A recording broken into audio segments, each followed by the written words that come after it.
ta'ala. Kalau sudah dicintai, maka hidupnya akan mudah sampai kembali bertemu dengan Allah subhanahu wa ta'ala. Amalan itu disebutkan langsung di Quran surah ketiga Ali Imran ayat 31. Qul in kuntum tuhibbunallaha fattabi'uni. Ini amalannya. Fattabi'uni, maka bergegaslah. Pakai fa di situ ya, ingat ya, pakai fa. Fa itu kalau Anda belajar ilmu nahwu ya, ini disebut dengan harfu. Ini kalau sudah pakai alif, kalau belum pakai alif begini. Harfu atfin rabitin baina syai'aini bina hududin. Paham? Ya. Baik, jadi kurang lebih seperti itu maknanya. Fa harfu atfin rabitin baina syai'ain. Huruf ataf, penyambung, penghubung di antara dua peristiwa. Ya, bila hudud, tanpa jeda, menunjukkan cepat. Jadi kalau ada peristiwa pertama, peristiwa kedua, antara pertama dengan yang kedua berlangsung cepat. Itu menggunakan fa penghubungnya. Contoh misalnya bandingannya. Buka ayat ke-39 Ali Imran, ya paling kanan sebelah atas. Jadi di peristiwa itu ayat 38-nya menyebutkan Nabi Zakaria sedang sholat. Dalam sholatnya bermohon kepada Allah supaya diberikan keturunan, minta kepada Allah. Karena orang mengatakan sudah mustahil, nggak akan mungkin dapat keturunan. Secara medis, istrinya, ibu, diponis monofos dan mandul. Secara klinis nggak mungkin. Ingat ya, ini rumus dalam Quran. Kalau ada manusia, makhluk mengatakan ini mustahil, ini tidak bisa, sedangkan Anda membutuhkannya, maaf ya, dalam ilmu Al-Quran, itu tanda langsung dari Allah, karena Allah cinta kepada Anda, ingin langsung mendengar permohonan dari Anda, tanpa wasilah dari makhluk manapun.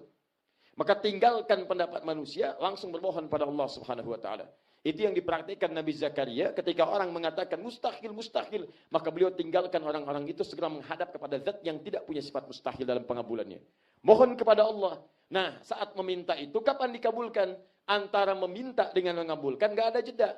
Di saat berdoa, ini peristiwa pertama. Berdoa minta. Hunalika da'a Zakaria rabbah. Qala rabbi habli min ladunka dzurriyyatan thayyibah. Innaka sami'ud du'a. Minta. Begitu selesai berdoa, belum selesai salatnya, masih berdiri begini. Baru selesai doa. Begitu selesai doa, langsung dikabulkan. Gak ada jeda. Biasanya kan ada orang berdoa, selesai doa, tunggu jeda, dikabulkan. Selesai sholat, dikabulkan. Ada yang sekian tahun baru dikabulkan. Nabi Zakaria selesai berdoa, sholat belum selesai. Masih berdiri, sedang sholat. Berdiri disebut qaimun, sedang sholat, yusalli. Turun ayat 39-nya. Fanadatul malaikatu wa huwa qaimun yusalli fil mihrab. Turun malaikat menyampaikan pesan. Annallaha yubashshiruka bi Yahya. Zakaria, Allah kasih kabar gembira. Anda akan punya anak. Langsung namanya dari Allah. Yahya. Dari kata hayyun artinya hidup.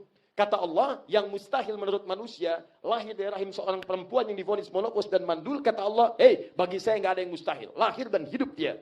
Kapan itu terjadi? Qaimun sedang berdiri. Yusalli masih sholat. Belum selesai sholatnya. Fanadatsu pakai fa. Langsung dijawab. Jadi antara doa dengan jawaban nggak ada jeda. Selesai doa dijawab tuh. Jadi kalau ada huruf nanti, fa ini, fa dalam Al-Quran, dalam hadis, maka ini menunjukkan sesuatu yang cepat. Jangan berikan jeda. Jadi begitu mendengar, lakukan. Begitu Anda pahami, kerjakan. Nah ini perintah amalan ini didahului dengan huruf fa. Fa. Ataf itu banyak nanti. Ada wawu, ada hatta, ada yang lainnya. Tapi kenapa menggunakan fa? Seakan-akan Allah ingin memberikan pesan. Saking pentingnya amalan ini, jangan tunggu jeda untuk mewujudkannya.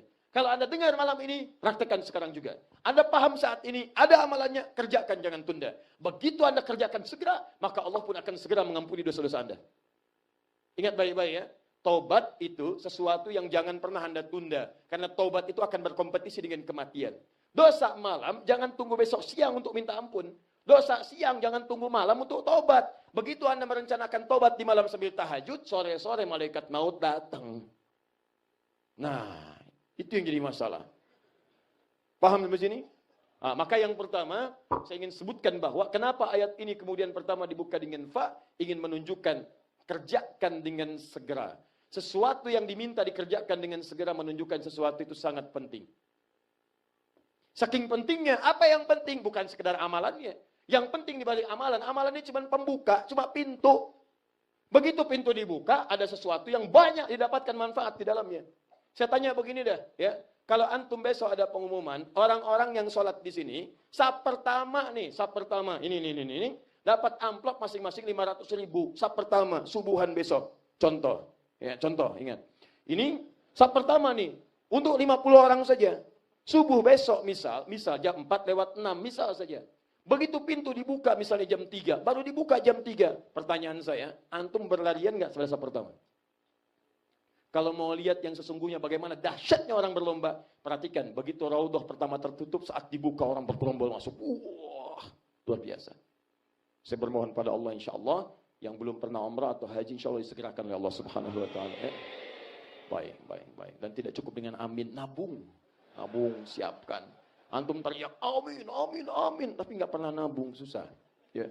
Nabung, kalau tidak ada nabung dengan uang, nabung dengan amal saleh. Nabung dengan amal saleh, kerjakan yang Allah ridhai.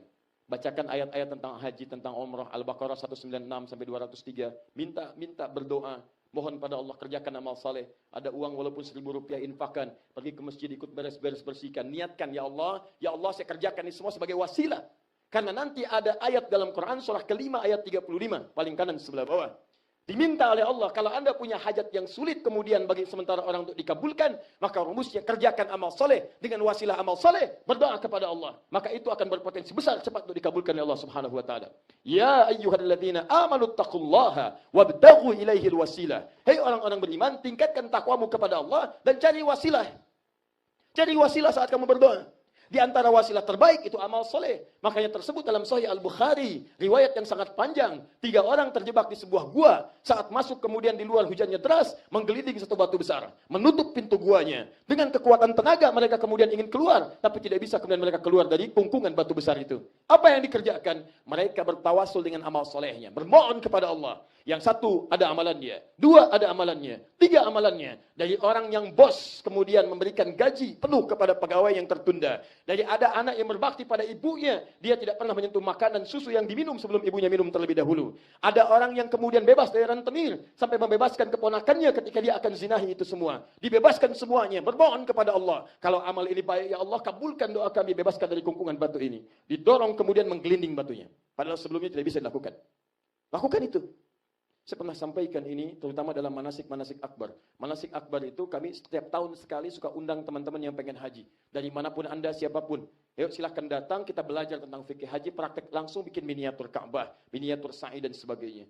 Pelajarin. Saya katakan pada mereka, ingat baik-baik, kalaupun Anda belum dapat undangannya saat ini, maka bermohonlah kepada Allah dengan ikhtiar pelajaran kita hari ini.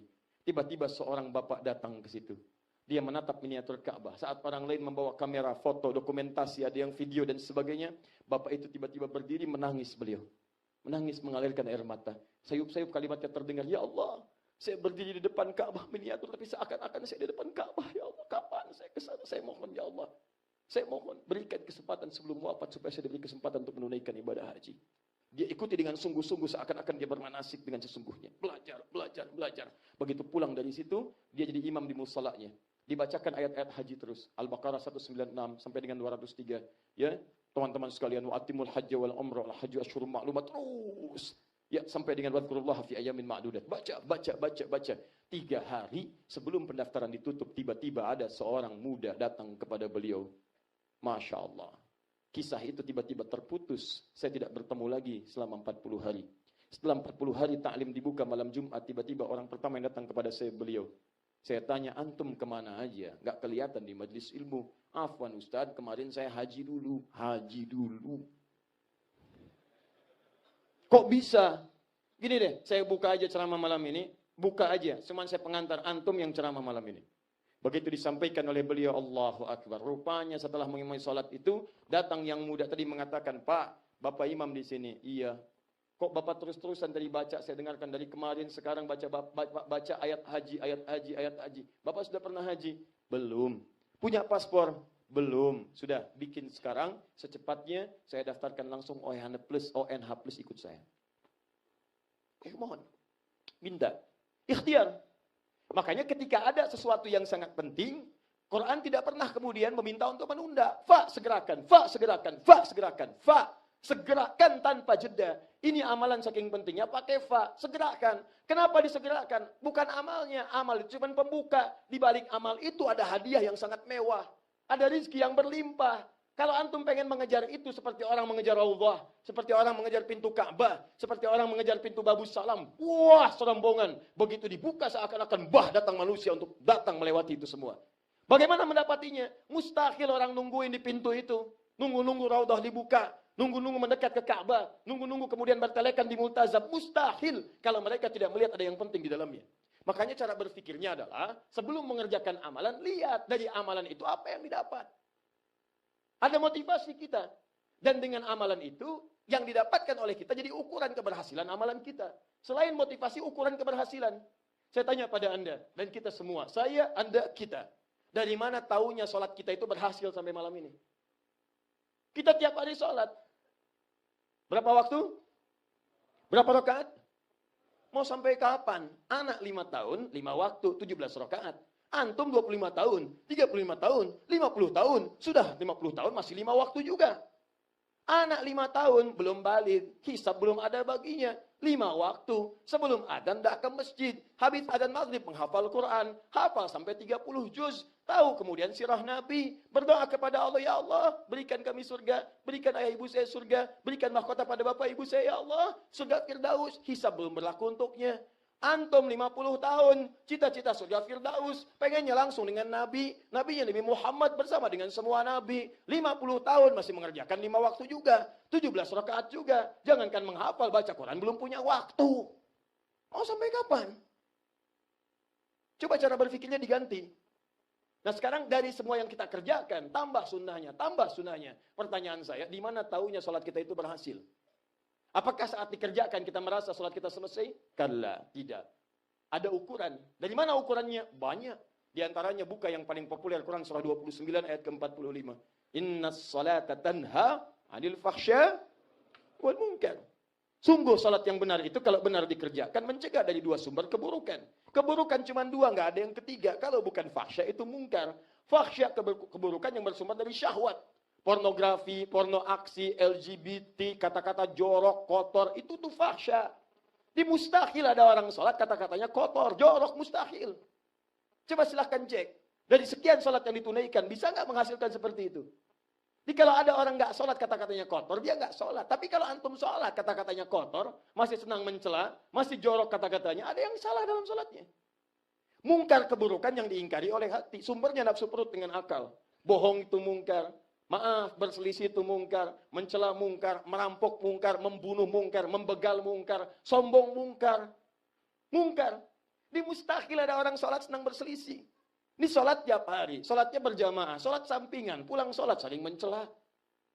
Saya tidak Ustaz, bagus. Tidak seperti orang yang itu tuh, sama. Ya. Ada yang merasa paling hebat sholatnya, ada yang merasa sombong dalam hidupnya. Udah. Saya katakan gak usah sombong lah, cukuplah pemancing aja yang sombong. Ya ada kisah seorang pemancing, bukan pemancing kekinian, tidak.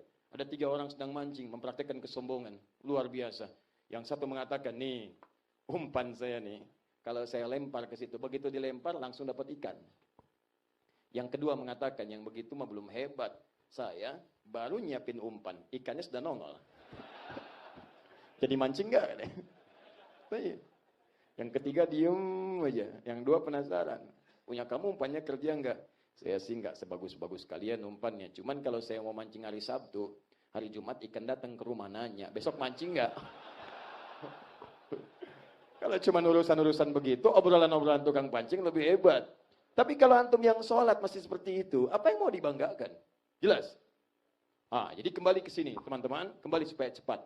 Di kenapa menggunakan fa? Jangan dilihat dulu amalannya, tapi ada hasil yang mulia di sini. Apa hasilnya? Nih lihat sini. Saking pentingnya amalan ini, dosa akan diampuni.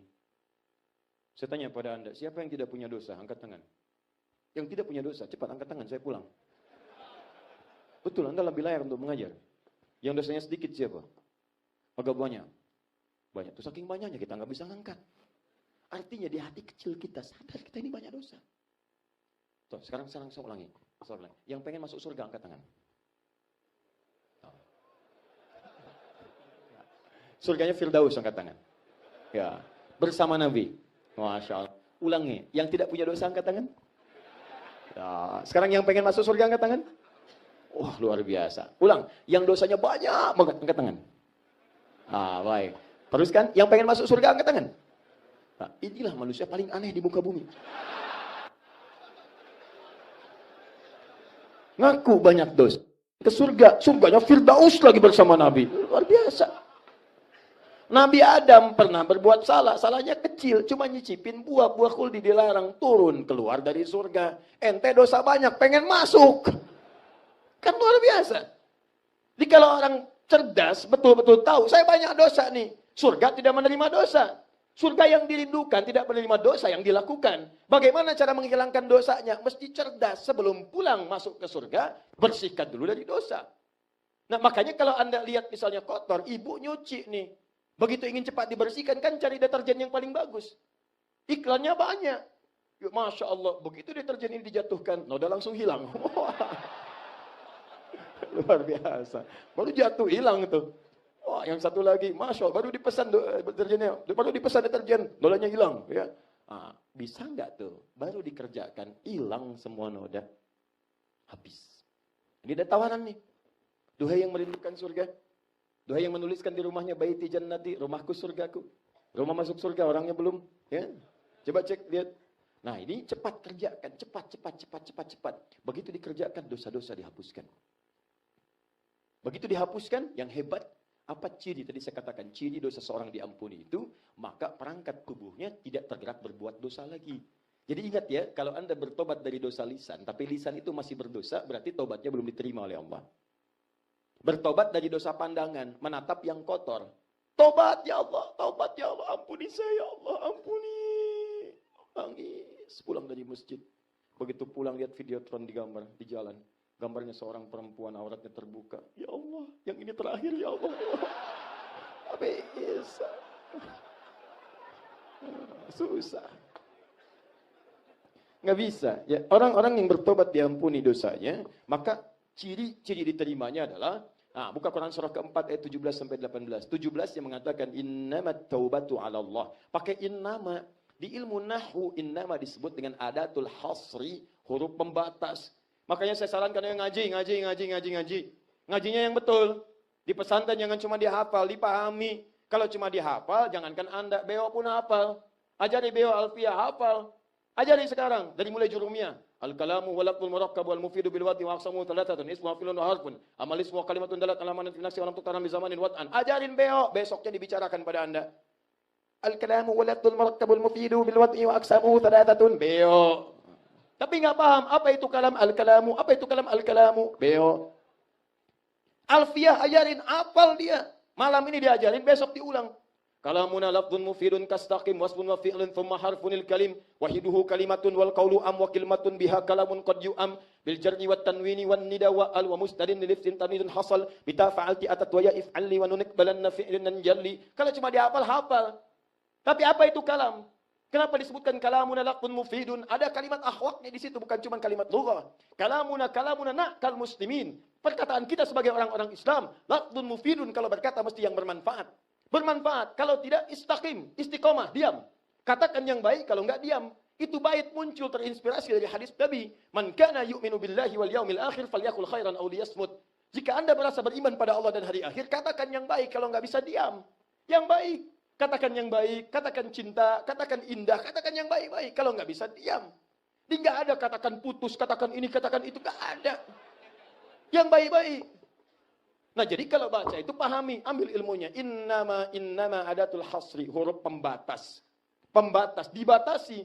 Innama taubatu ala Allahi lilladzina ya'maluna su'a bijahalatin thumma yatubuna min qarib. Sungguh, taubat yang diterima oleh Allah itu dibatasi. Apa batasannya? Yaitu orang yang saat sadar dia berbuat salah, dia segera bertobat. Ini taubat itu disegerakan, jangan ditunda. Makanya kalau pernah Anda merasakan satu amalan dan berbuat salah, segera bertobat. Jangan tunda. Apa cirinya? Cirinya adalah tidak diulangi lagi. Baca ayat selanjutnya. Walaisatit taubatu lilladzina ya'maluna sayyi'at.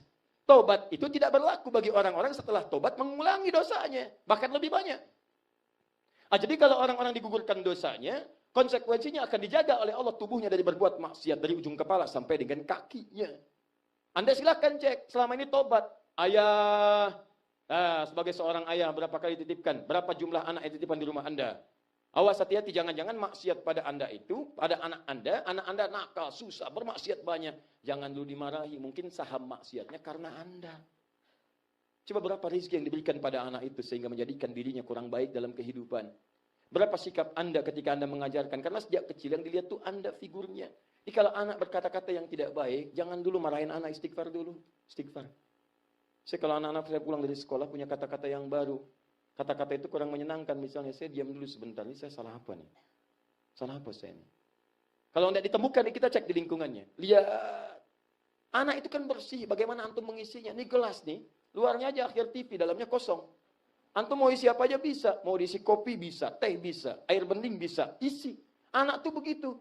Jadi kalau tiba-tiba anak 2 tahun, 3 tahun, berkata kata-katanya kurang bagus, jangan dimarahi dulu. Itu nggak bagus ya, nggak boleh seperti itu. Mami nggak ngajarin, cuma nyontoin. Pulang anak, ketemu antum pulang disapa, hei bro. Tuh. Coba cek, anak itu disuguhi tontonan apa di rumahnya. Apa yang dilihat oleh matanya, TV-nya, didengarnya dan sebagainya. Kembalikan ke sini, Pak. Jadi kalau sudah bertobat, dijaga dari perbuatan maksiat. Teruskan, apa amalannya? Fattabi'uni, sederhana, nggak banyak. Kalimatnya singkat, pakai fa, langsung ittabi'uni. Ikuti semua tuntunan-tuntunanku. Al-Quran mengatakan, kalau dosa ingin diampuni, ingin dijaga dari perbuatan maksiat, ada satu amalan yang ditawarkan, kalau sudah Anda mendengarnya, cepat lakukan. Cepat lakukan. Apa amalan itu? Ikuti semua tuntunan-tuntunan Nabi dalam kehidupan. Ikuti tuntunan Nabi. Karena itu Nabi Muhammad SAW itu satu-satunya Nabi yang semua level kehidupannya dari mulai lahir, bahkan sebelum lahir, tumbuh dari kecil, remaja, pemuda, dewasa, menikah jadi suami, jadi ayah, jadi kakek, jadi pemimpin, jadi pebisnis, jadi pengusaha, jadi macam-macam, itu semua level kehidupannya pasti diteladan bagi orang-orang yang setelahnya atau hidup di zamannya. Pasti itu. Makanya disebut langsung dengan uswah, Quran surah 33 ayat 21. Laqad kana lakum fi Rasulillahi uswatun hasanah. Semua levelnya ada. Silahkan, kalau Anda ingin tahu manusia paling mulia, sejak kecil anak yang terbaik, Nabi. Pemuda yang paling baik sampai punya gelar Al-Amin, bayangkan, lingkungan sekitarnya asin, kayak lautan tuh. Jahiliyah, jelek semua. Tapi nggak berpengaruh. Nggak kena garam tuh. Silahkan cek ikan di lautan, nggak digaramin sama laut, air laut, asin. Tapi ikannya nggak pernah asin. Asin tuh ketika keluar dari laut, antum belah, antum garamin, asin. Silahkan cek, Nabi Muhammad demikian, tinggal di jahiliyah, manusia paling buruk dalam akhlaknya, nggak punya adab. Jauh dari perawakan yang baik, jauh dari penampilan yang mulia, nggak punya perhiasan akhlak. Kalau ingin melihat yang paling kotor, jahiliyah. Ingin melihat yang pembunuh yang paling kejam, jahiliyah. Ingin melihat pembegal yang paling dahsyat, jahiliyah. Jadi sebetulnya, maaf, pembegal sekarang terlambat.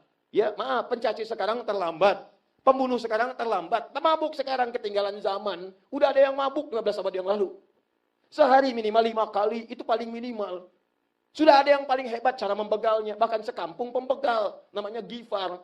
Datang tokohnya Jundub bin Junadah pada Nabi, tobat. Begitu tobat diajarin oleh Nabi, diajarin satu kalimat diajarkan oleh Nabi. Apa yang dia katakan? Asyhadu an la ilaha illallah wa asyhadu anna Muhammadar Rasulullah. Datang ke Ka'bah. Ya Rasulullah, saya ingin umumkan keislaman saya di depan orang-orang Makkah ini saat ini. Kata Nabi, jangan. Anda masih lemah, nanti Anda malah disakiti oleh orang-orang di sekitaran Ka'bah.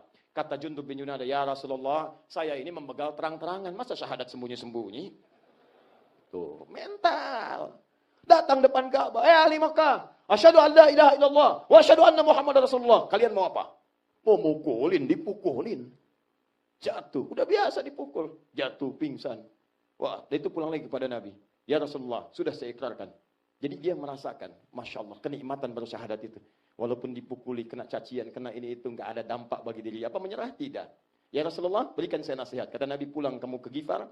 Nah, perbaiki di sana, belajar dengan baik, dan dakwahi masyarakat. Anda tahu apa yang terjadi? Allahu Akbar.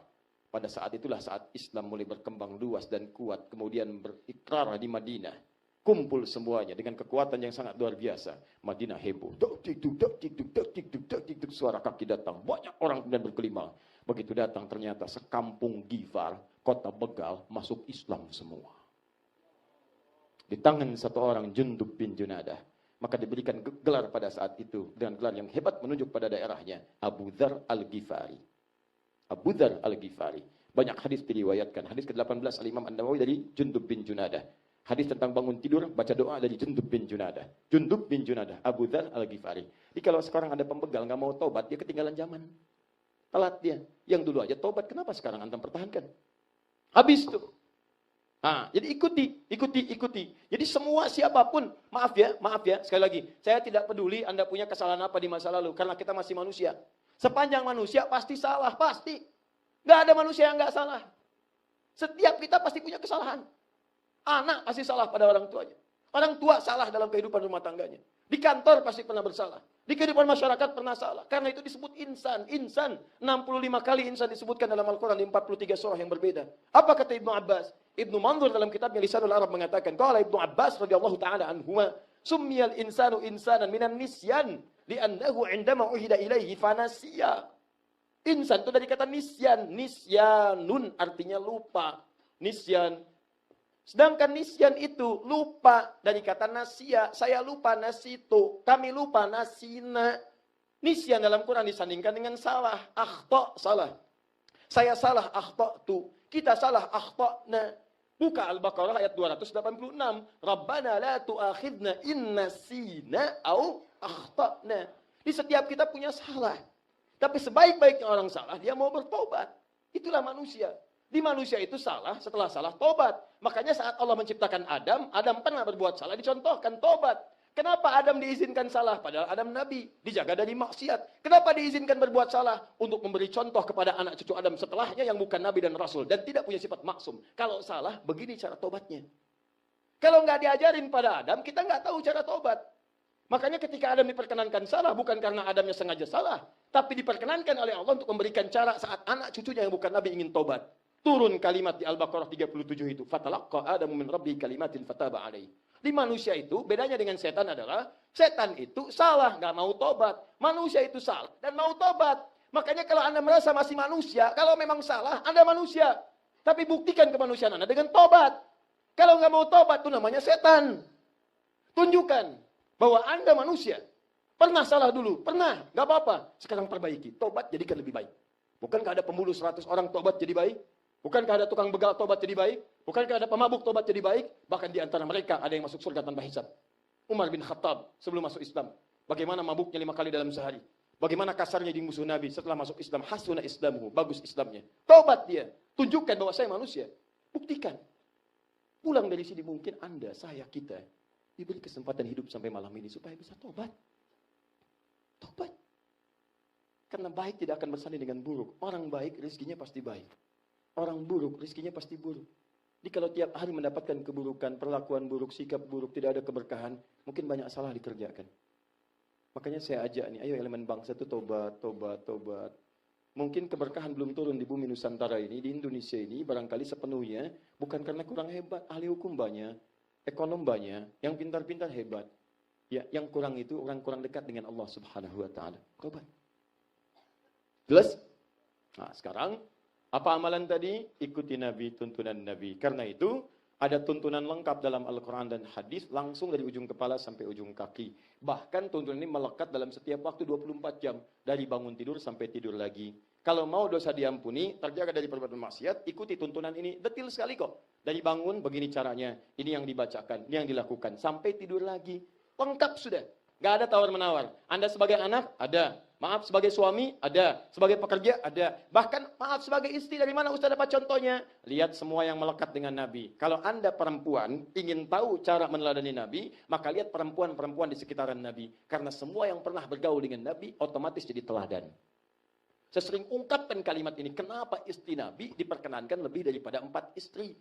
Karena ternyata seluruh istri Nabi menjadi karakteristik, ukuran, miniatur karakteristik semua perempuan di muka bumi. Semuanya.